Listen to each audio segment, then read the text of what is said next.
Hey everyone, I'm Fred Ranger and I hope you're doing good. In today's video, I want to share with you some of my book recommendations. This is episode number 4 of my book recommendation series. I just picked up a couple of books and I think it's good timing because we are heading into the cold season. In the cold season, well, you just grab a coffee and you start watching books or looking at books and you keep your creativity going. At least for me, that's what's working. So I thought maybe I start this series and I start sharing some of the trouvailles, like we say in French, some of the hidden gems in there. The first two are not hidden gems because you probably know those photographers, but there's a reason why I went with those books. The first one is William Eggleston, and this is his book called Portraits.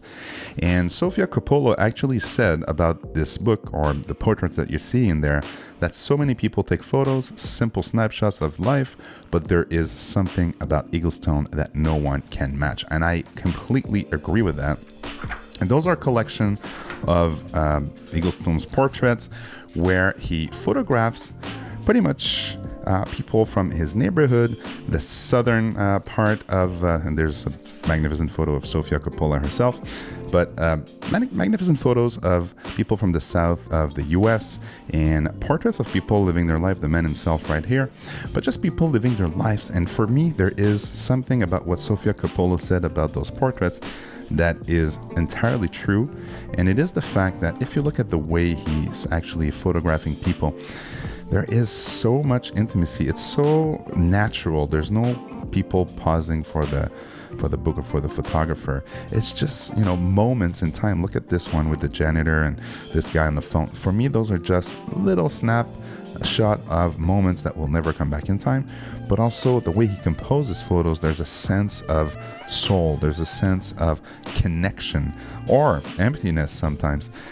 You actually can feel the life in the south of the US through those portraits. And again, it's just people living their life. There's a ton of black and white photography, and then you go into and look at those portraits. This is brilliant work from a guy that's not necessarily known for his portraits, but man, can he take a good portrait. But then you go into color photography, which he was famously known for, with the tones and the way he was treating his photos and the composition and so on.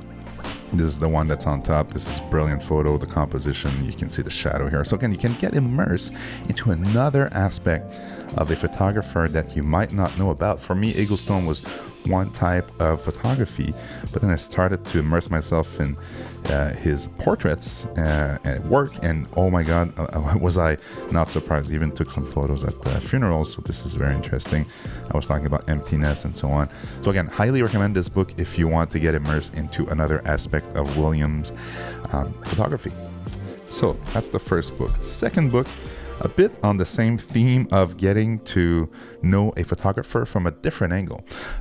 First off, I want to say that Elliot Erwitt is probably one of the best out there in terms of, I'll call it street photography. I'm not sure he was calling it street photography back then, but he was capturing those moments where, with a very different angle and with a very different eye than any other photographers. But he decided to publish a book of his early photographs wherein he was just a young photographer watching the world through his lens. And here's a couple of very interesting photos that he took.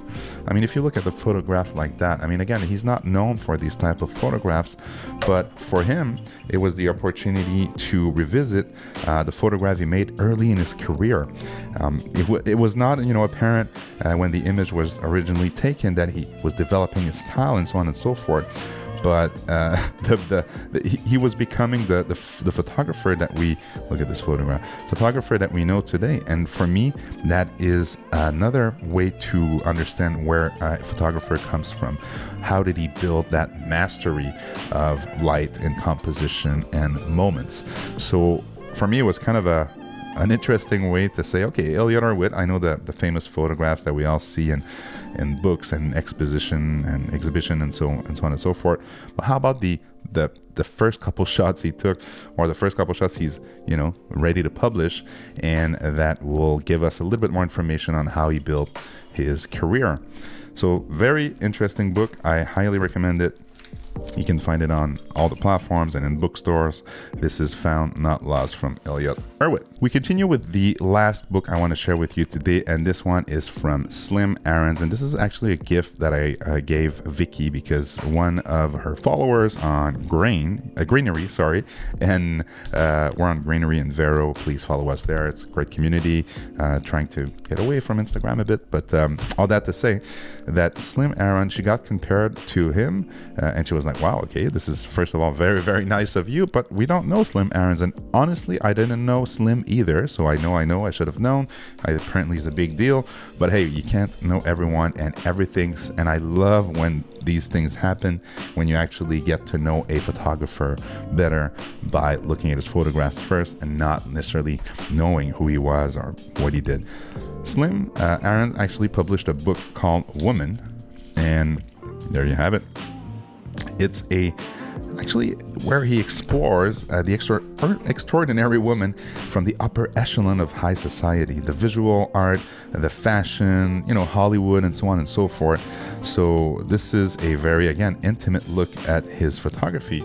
And when you start looking at the portraits and the way he composed scenes and he captured people, you can see right from the get-go that this guy had an eye for composition and storytelling. And this is why I love him so much. I'm passionate about storytelling and about how do you tell a story with one image, and this guy actually had it all, and he had a purpose. He wanted to, photograph attractive people, how they were living their lives, and so on and so forth.